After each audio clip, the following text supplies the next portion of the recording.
Perkenalkan, nama saya Jonas Kuntoro dengan NIM 19085610069 dari Program Studi Informatika Universitas Udayana.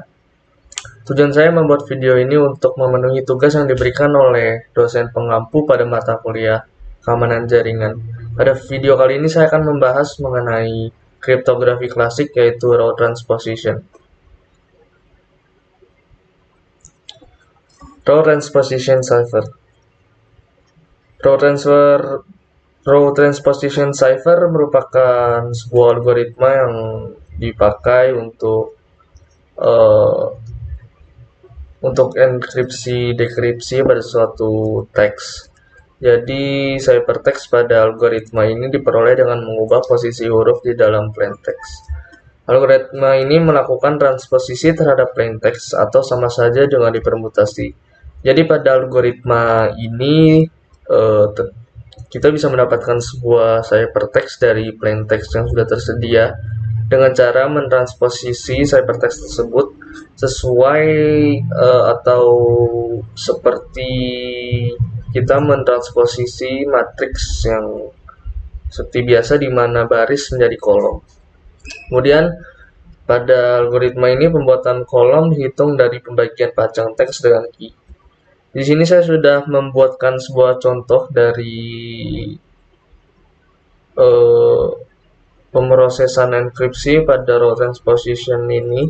Di sini ada contoh kasus di mana terdapat sebuah plain text, yaitu Jonas Kuntoro makan nasi dengan key 43125. Di sini kita bisa lihat di mana penulisan pada plain text untuk enkripsi di sini itu kita tulis secara horizontal ke samping. Jonas Kuntoro Anas I Z Z Z Z, di mana Z Z Z Z di sini merupakan sebuah variabel yang kita isi ketika ada baris pada kolom yang kosong. Di sini kita bisa lihat di mana plain text yang kita pakai itu Jonas Kuntoro makan nasi hanya memenuhi beberapa baris kolom yang ada pada matriks ini, dan sisanya masih kosong. Untuk itu kita bisa memilih untuk memasukkan variabel apa saja yang mau kita masukkan ke sini. Untuk pada kasus ini saya pilih untuk memasukkannya dengan abjad terakhir dari alfabet, yaitu Z. Untuk pembacaannya sendiri, untuk mendapatkan ciphertext kita hanya perlu membaca sesuai dengan indeks key yang sudah kita berikan, dan kita membacanya secara vertikal. Di sini yang pertama itu kita baca indeks yang pertama, itu ada NNMNZ sini. Kemudian yang kedua ada ATA AZ sini. Kemudian yang ketiga ada OUONZ. Yang keempat ada JKRAI. Yang terakhir ada SOKSZ. Maka ciphertext ini merupakan hasil enkripsi dari plain text yang sudah diberikan, yaitu Jonas Kuntoro makan nasi. Kemudian di sini ada contoh dekripsi, di mana contoh dekripsi ini kita menggunakan key yang sama seperti sebelumnya, yaitu 43125. Kemudian kita menggunakan ciphertext yang sudah kita cari tadi, yaitu NNMNZA dan seterusnya, untuk kita dekripsi agar hasilnya bisa menjadi plain text. Kemudian untuk penulisan pada dekripsi ini kita menuliskannya secara vertikal, di mana urutan penulisan kita mulai dari indeks yang pertama, yaitu 1. Di sini kita lihat ada ciphertext yaitu NNMNZ, kita tulis yang pertama di indeks 1. Kemudian seterusnya ATA AZ kita tulis pada indeks kedua. Lalu seterusnya kita tulis pada indeks ketiga, keempat, kelima, sehingga kita dapat hasil seperti ini. Semua matriks sudah terisi dari ciphertext yang sudah kita assign tadi. Untuk pembacaan dekripsi sendiri kita baca itu berbeda seperti enkripsi. Kalau enkripsi kita baca secara vertikal, untuk dekripsi kita membaca secara horizontal. Itu Jonas Kuntoro makan nasi, sehingga hasilnya plain text seperti ini. Kemudian terakhir di sini kita juga ada kasus contoh kasus sederhana yang sangat sederhana, kita menggunakan key 1 2 sehingga Jonas plaintext yang kita pakai adalah Jonas Kuntoro, kita bagi dengan dua karena indeks dari key-nya adalah sebanyak 2 bilangan, sehingga kita dapat tulis seperti ini. Untuk kolom 1 dan kolom 2 kita tulisnya juga horizontal, JONASKUNTORO, sehingga kita juga untuk enkripsi ini kita bacanya secara vertikal, yaitu JNSUTR dan lalu ada OAKNOO. Kemudian untuk dekripsinya kita juga memakai ciphertext yang sudah tadi kita temukan dengan key yang sama 1 2. Untuk penulisannya kita tulis secara vertikal juga seperti deskripsi sebelumnya, JNSUTR kita tulis secara vertikal pada kolom 1, sisanya kita tulis vertikal pada kolom 2, sehingga kita dapatkan untuk pembacanya adalah horizontal JONASKUNTORO dan plaintext-nya adalah Jonas Kuntoro. Kemudian di sini saya sudah membuat program untuk row transposition ini.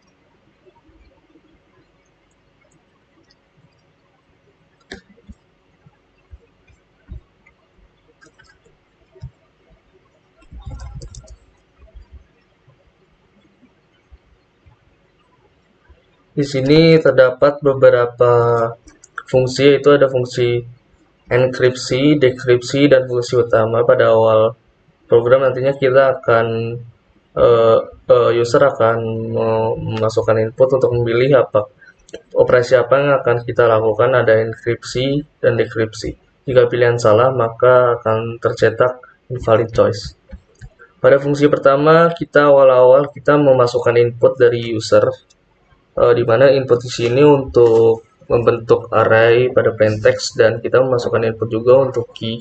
Kemudian pada key kita buat kita assign key untuk agar dapat menjadi matrix. Di sini kita menggunakan syntax list. Dimana syntax list ini juga yang nantinya akan memakai syntax map yang akan menggunakan objek berupa integer dan memanggil fungsi arraySplit, di mana arraySplit ini nantinya akan membagi plaintext atau memecah plaintext menjadi beberapa bagian. Kemudian di sini kita ada operasi untuk menyusun plaintext, dan plaintext ini nantinya akan dijadikan array dan juga uppercase, sehingga hasil yang nanti akan keluar pada bagian terakhir, yaitu ciphertext-nya adalah uppercase semua. Kemudian di sini kita ada operasi untuk menghitung jumlah baris dan kolom matriks berdasarkan jumlah key dan karakter pada plaintext, di mana variabel m ini akan menghitung panjang key, kemudian variabel n di sini akan menghitung panjang baris dengan rumus panjang plaintext dibagi panjang key. Kemudian di sini kita ada instansiasi array untuk menyimpan matriks plaintext dan array menampung plaintext, di mana pada bagian ini kita menggunakan syntax range yang nantinya akan membatasi pembuatan atau perulangan ini dengan berdasarkan objek atau parameter yang digunakan, yaitu panjang key, dan untuk variabel cipher nantinya range ini akan dibatasi dengan objek atau parameter perkalian antara panjang key dan panjang baris. Kemudian di sini kita ada operasi untuk menyisipkan huruf Z apabila terdapat row kosong pada jumlah baris. Di sini ini merupakan contoh yang tadi kita sudah lihat pada bagian PowerPoint. Di sini terdapat ZZZ, di mana operasi tersebut yang nantinya akan berfungsi seperti demikian, yaitu untuk menginputkan Z jika tidak ada nilai pada matriks tersebut. Kemudian di sini hanya untuk mencetak key dan plain. Kemudian di sini terdapat operasi untuk menyusun plaintext sesuai matriks dan berdasarkan jumlah key, di mana terdapat nested loop yang masing-masing nested loopnya nanti terdapat range sebagai pembatas perulangan ini, di mana range di sini kita memakai objek panjang key dan panjang baris. Kemudian di sini terdapat perintah untuk untuk menampilkan matriks dari plain text. Di sini kita lihat terdapat nested loop perulangan lagi yang di sini merupakan perulangan untuk menyusun hypertext-nya. Pada nested loop terluar ini kita akan melakukan looping sebanyak jumlah key sehingga pada perulangan pertama sini terdapat syntax range yang nantinya berfungsi untuk membatasi perulangan sepanjang len key atau panjang key. Kemudian di sini kita terdapat perulangan lagi untuk mencari key yang sesuai dengan urutannya. Kemudian sini terdapat pengondisian jika kondisi X kurang dari jumlah key, lalu diuji apakah nilai array X key sama dengan urutan I plus 1.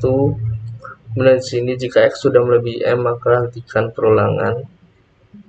Ketika perulangan sudah berhenti maka nilai X akan mengalami increment. Kemudian jika X sudah ditemukan maka ambil semua data pada baris D dan kolom 1. Di sini kita lihat di mana untuk pengambilan data pada baris D dan kolom X untuk nantinya akan dicetak di sini setelah hypertext-nya jadi dan tersusun.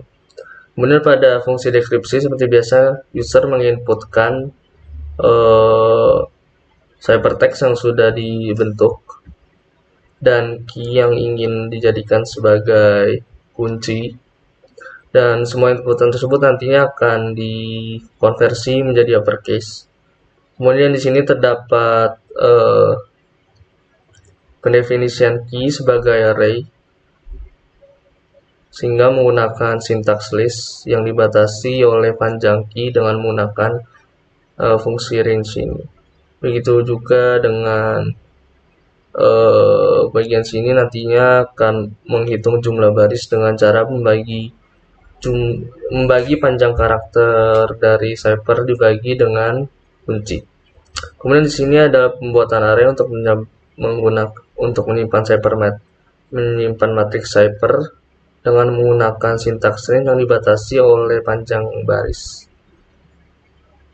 Kemudian di sini terdapat penginstansasian variabel untuk menabung karakter plain text yang telah didekripsi. Sini ada plain text.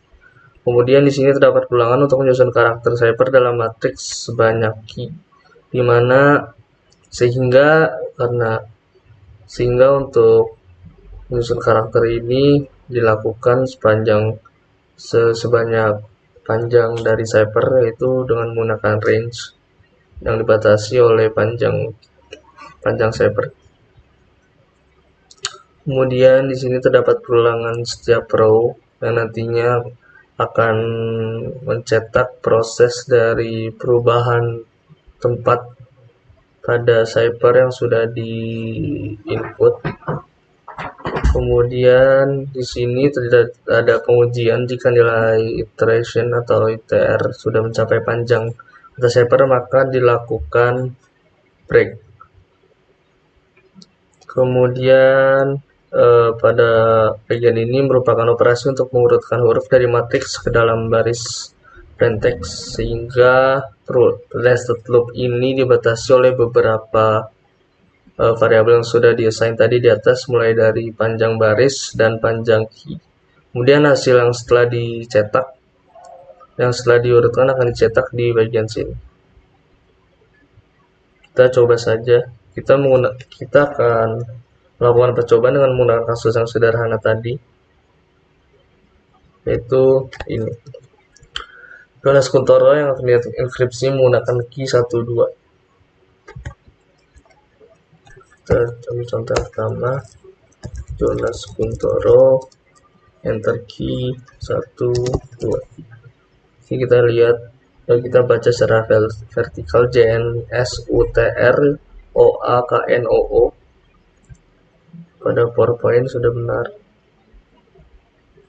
UTROAKNOO. Terakhir kita akan melakukan pengujian untuk mencari nilai plain text dari hypertext yang sudah kita buat dengan menggunakan dekripsi. Misalkan kita gunakan kasus yang tadi. Sini ada JNSUTR oknum. JNSUTR oknum. Kita menggunakan key yang sama pada yang sama seperti enkripsi sebelumnya, 1, 2. Ini kita lihat hasilnya sudah benar, yaitu Jonas Kuntoro. Mungkin segitu saja yang dapat saya sampaikan. Mohon maaf apabila ada salah kata, kritik dan saran dari penonton yang sangat diperlukan untuk berkembangnya pengembangan video ini. Terima kasih.